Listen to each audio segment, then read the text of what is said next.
A vote was taken in Parliament today after diverse views were expressed regarding the appointment of the chairman of the Committee on Public Finance.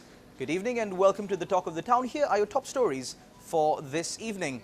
During today's sittings in Parliament, the Samagi Jana Ballavegye pointed out that according to standing orders, the chairman of the Committee on Public Finances should be a member of the opposition. However, the government passed a motion in Parliament requiring or allowing the committee to decide on their chairperson despite or regardless of the standing orders. Convening a media briefing today, the registrar of the Askeri chapter of the Siam sect pointed out that the government should expedite the formation of a new constitution. Now, he expressed certain other views, including the fact that the Mahasangha had worked hard to ensure the rise of the current government to power. And he also pointed out that if the current government is not working according to the advice of the Mahasangha, the general public will start pointing fingers at the Mahasangha. Samagi Jana Ballavegye nationalist parliamentarian Diana Gamage, who voted in favour of the 20th Amendment to the Constitution yesterday, today explained the reasons behind her decision.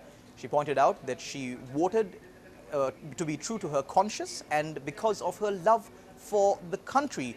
She also added that the president has been elected with a mandate of a two-thirds majority in the country and that his hands are tied under the provisions of the current constitution, and that was the reason why she voted in favour of the 20th Amendment to the Constitution.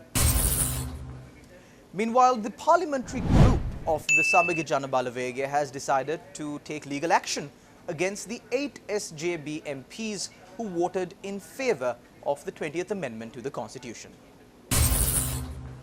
Attorney General Dappula de Oliveira has instructed the Acting Inspector General of Police to record a statement from the surviving victim of the LTT attack on Buddhist monks in June 1987, known as the Arantalava massacre.